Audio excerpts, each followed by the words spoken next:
I promise you we're going to get back into Tom Brady. I can tell I got some people out there fired up with my particular take on what's going on with Tom Brady and the latest when it comes to Deflategate. We'll get back into that here in just a few minutes here on a Fat Tuesday on 1010XL. Right now, though, it's time to turn our attention to the Jacksonville Axemen as I welcome in Spinner Howland into the Chop Zone. What's going on, buddy? First of all, disclaimer to all my friends up in Boston where I used to live and all the Patriots fans. Go the GOAT. I still think he's the greatest of all time. End disclaimer. Okay. I think I'm safe now. Yeah. I don't only hate mail. I don't want to be guilty by association. Sure. Like I said, man, anyone else can have that opinion if they want to. I'll never have it again. No, and like I said during the break, mate, there's something a bit funny going on there. I think we can all see it. Applaud the Patriots fans for, the ship's not sinking, but of course hanging on to it till the end. And look, the year that they produced, I told you, the year they produced the 19-0 shirts before they played that Super Bowl, mate, that was kind of it for me. Don't get too cocky before you play these games. That's just not on. 18-1 ain't bad. Yeah, exactly. 18-1 ain't bad, but 13-6 felt pretty perfect that year for the New York football Giants. Like I said, we'll get back into Tom Brady here in a couple minutes. Want to get into what's going on with Rugby League action as the playoffs got started last weekend. I know Tampa Bay was going up there to Atlanta to take on the Rhinos. How'd that whole thing play out? Yeah, mate, it is an exciting part of any sports league as you come into the playoffs. Last weekend, the Tampa Mayhem did return back up to Atlanta, and almost exactly the same result in almost exactly the same game. Rhinos got off to a quick start. The Tampa Mayhem did come back by half-time, and up until 10 minutes at the rest of the game, mate, they did have a lead. They were carrying 3 injuries, 3 of their major players. One of their import players was also injured, not available to play. So 3 guys out. They just could not withstand. They did a good job for 70 minutes. They couldn't withstand the last 10. And the Atlanta Rhinos got over top of them 32 points to 26. So only one, in American football terms, only one touchdown with the extra separating the 2 teams. So that brings the Tampa Mayhem season to an end. They've already planned their player awards presentation for August 8th then in Tampa, but it does push in Tampa. The Atlanta Rhinos will be visiting Jacksonville on August 18th or August 15th for the South Conference Championship. And I know a number of fans, I had an email today, looks like 50 or 60 people are going to join the Rhinos team coming down to Jacksonville for the weekend. Very cool. Yeah, mate, it's pretty awesome to have that sort of fan support for a team in our sport to make the trip down here. I know that they're booking hotels already. I've already heard some confirmations of hotel bookings. So August 15th at UNF will be a great Southern Conference champion. It'll probably be the best we've had in a number of years, this game. Obviously, we need an opponent, which means the Jacksonville Axemen. As I should correctly, and I'm a bit remiss for not correctly addressing the Axemen as the Coastal Pain and Spine Jacksonville Axemen. They do have a title naming rights sponsor, thanks to Coastal Pain and Spine, but they head down to DeLand to Spec Martin Stadium this Saturday, 6:30 kickoff, and they face the Central Florida Warriors. A matchup this year that's gone 1-1. So it's going to be interesting days down there. They played the Warriors early in the season and took a bit of a thrashing off them, to be honest. Mm-hmm. That was the game down there. Yeah, the Warriors really give it to them by a number of points. Then they come back to Jacksonville. It was the last home regular season game where the Axemen did maintain enough defense to get through some pretty significant pressure later in the game to keep the home playoff win record alive. But it's going to be a tough matchup for the Axemen this Saturday down there. And the winner of that is going to face the Rhinos, and then on to the national championship we go. I wasn't really going to mention too much of it, but obviously we're through the regular season now in all USA Rugby League.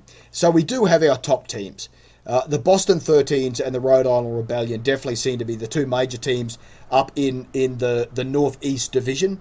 The Mid-Atlantic, it seems to be the Philadelphia Fight and the Northern Virginia Eagles, definitely the 2 teams. Yeah, absolutely. Yeah, every year Philadelphia. And I'm glad you said that. A few of their fans actually getting a little cocky already as well. Reminded me of the New England Patriots. I got a Facebook comment on my Facebook page from one of their fans He basically says, well, can we ask the question here on your Facebook, who will the Philadelphia Fight play in the final? So a little early for that sort of talk, Philadelphia Fight fans. That's good stuff. Let's calm down a little and let's get through the playoffs. I know you're confident. I know your team's playing well. But just relax a little bit, Philly Fight fans. Want to hashtag me Fight Rugby? I'll have enough of that. But, yeah, I'm not going to put up with that sort of nonsense. No, we got a few more weeks before that whole thing's decided. Why don't you focus on getting here to Jacksonville first, Philadelphia, which, look, they've been great for a long time. So you fully expect them to be at least one of the favorites to get here to Jacksonville. Oh, without a doubt. For that national championship. And I know we talked a little bit about this last week with the Atlanta and Tampa game, but what would be the better matchup for Jacksonville coming out of that game? To be quite honest, the better matchup for Jacksonville would be Atlanta. I believe that the Tampa Mayhem, they were well coached. I will openly say that I think that it was their injuries that were the difference, especially the import player, Josh Foley, comes from Australia, played at an elite level there, not being available for the team was definitely the difference, I think. And with the score being so close, the game playing out the way it did, the heat up there was absolutely incredible. It was hot, it was very humid. So I think Atlanta makes the better matchup. But having said that, mate, they finished the top of the division. And you don't finish the top of the division by luck or by pure, bounce of the ball stuff. Certainly not. They've been there for a reason. They've played well. They're a well-organised team. They've got a great coaching staff going on. So whoever it is, whether it's the Axemen, whether it's the Warriors, they'd better start preparing for Atlanta. I know the Rhinos are going to come down here, and they fully expect with that fan support that they're going to dominate the vocal cords here at UNF on August 15th to get themselves into the national championship. Spinner Howland joining me here for the Chop Zone, as he does every Tuesday night here on a Fat Tuesday on 1010XL. Talking about that game coming up this weekend down in DeLand against Central Florida. The Axemen, as you said, got beat pretty handily down there early on in the year, but that was a team that we talked about early on, was really trying to find their footing, trying to figure out where they were. Kept that home undefeated record going. Now they go back on the road, which has been a bit of a struggle for this Axemen team to this point this year. It has. The road games really have been their struggling point. But I also think, look, this week they've changed the culture of the team within the last few weeks. It's now they're going extra sessions this week.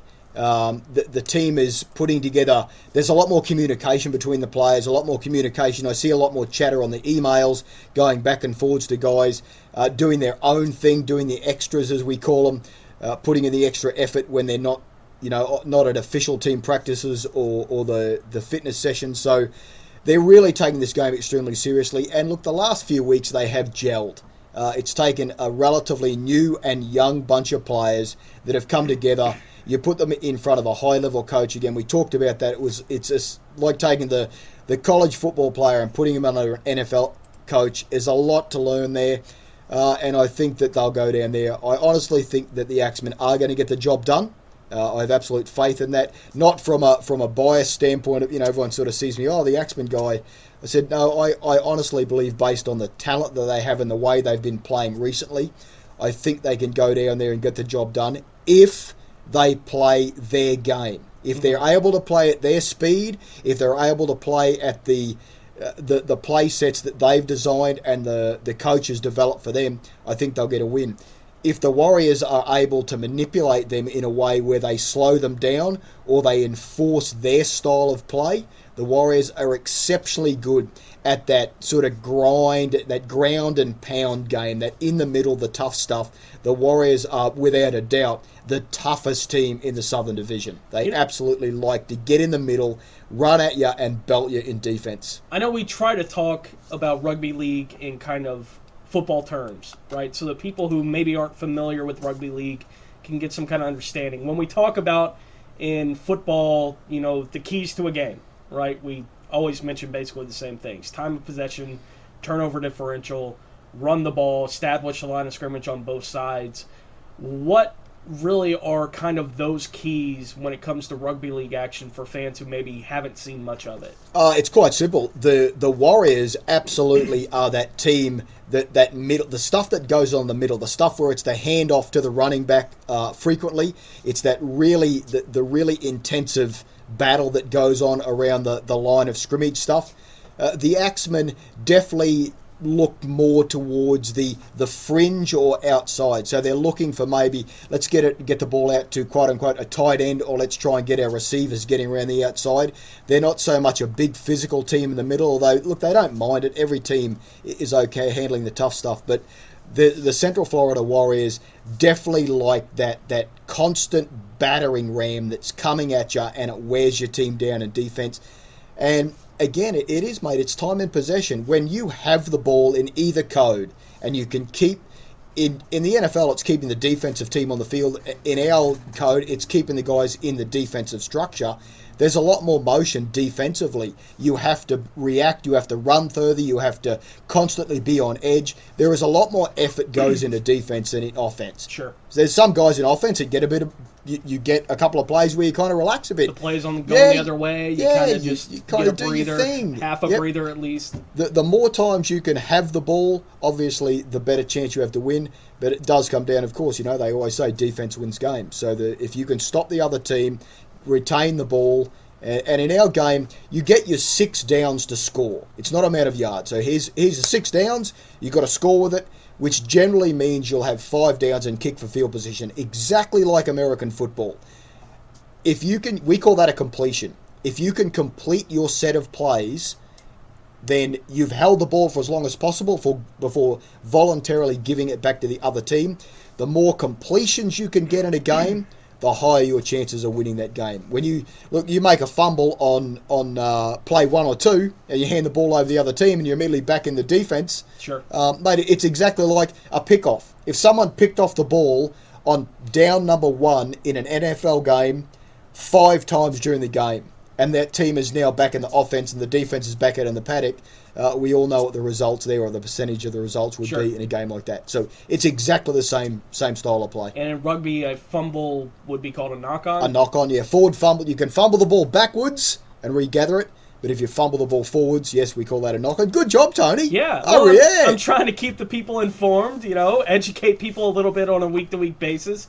Jacksonville heading down to DeLand to take on Central Florida on Saturday. You said kickoff is 6:30. I know we talked about it last week. There was a group of Axemen fans that were planning on going down. What kind of group are we looking at heading down to Central mate, Florida? from what I've seen on Facebook is a pretty significant group of people.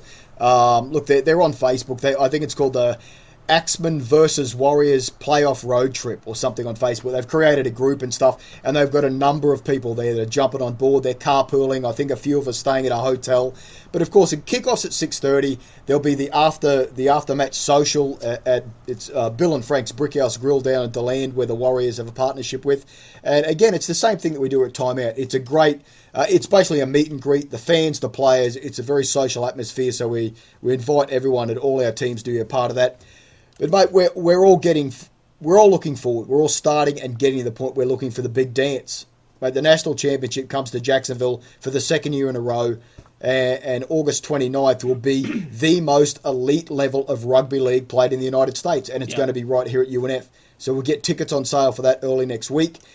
The big part of that, it's not a cultural thing in the United States. We have a curtain raiser game where it's a game before the main game. Mm-hmm. This year we're putting together all the guys that are competing for the national team in the United States from the Southern Division and all the guys from the Northern Division, and we're going to make them play each other, basically trying to get on the national team. So it essentially is going to be North versus South, and you are going up against the guy that wants your spot on the National Rugby League team of the United States. That'll be the pre-game on the 29th. So that game will get underway at 5 o'clock and the National Championship at 7 o'clock. So, and I would assume players from either team that are playing in that championship wouldn't be. Well, ineligible, of course. Yeah. So there will be the 3 teams remaining in the South and then the teams remaining from the North. But, mate, talk about a game where 2 games where everything's on the line. You're competing for a spot to play for your country, and then the very next game, guys will be competing to win a national championship. So, without a doubt, the 2 highest level of rugby league games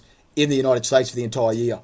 In the backyard here at UNF, August 29th. No, that's awesome. That'll be the national championship on the 29th of August. On the 15th, which is a couple weeks away, we'll have the Southern Conference Championship game. Hopefully the Axemen playing Atlanta in that one. Atlanta already in the championship game. They're getting the week off this week to rest and recover? How much of a difference will that make in the championship game? That'll be something that I'm sure we'll talk about when we get you in here next week, Spinner, as we talk about the aftermath of Jacksonville going down to take on Central Florida. We don't usually take a bunch of them, but we do have somebody on the lines. Wanted to call in and talk to Spinner about what's going on with Rugby League action. His name is Jimmy. Dialed us up at 641-1010. What's going on tonight, Jimmy? Doing well.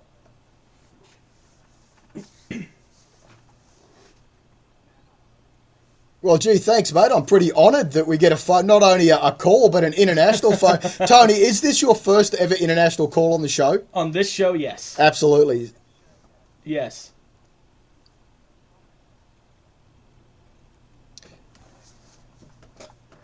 Yeah, mate, look, we have a long history of Appreciate hosting the call, fantastic That's awesome. events down here in Jacksonville. I think everyone is aware that Jacksonville is basically the city for rugby league in the United States.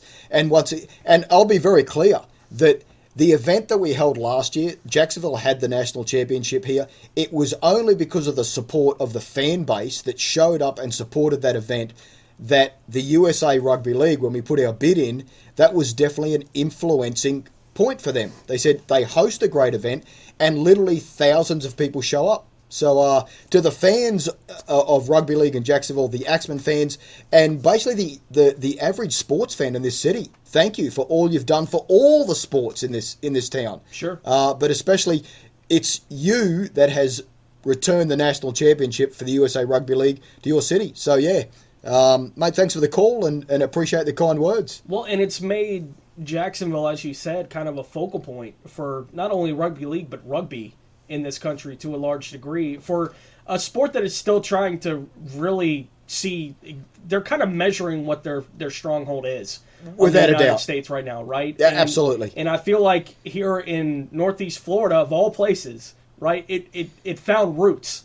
What the Axemen have been doing has found roots. There are people who have been fans of that team since it got here. They're out there every week during the season. They're following them around to Central Florida and Tampa and up to Atlanta. And it is a testament to not only the fans in this area, but I think sports fans in this area too, and just how much they love and they crave anything that is their own. And because of how much they embrace the Axemen and Rugby League here in Jacksonville, it's why we're getting the Southern Conference Championship. It's why we're getting the National Championship. It's why we're hoping to have some really good news for you on a couple other events that could be coming to Jacksonville as well in the coming weeks and months. Like, this is just, we're only starting this. Like, it hasn't been around very long, and that you're kind of on the forefront of it, Jacksonville, of everything that's happening, not only with Rugby League, but with rugby in the States.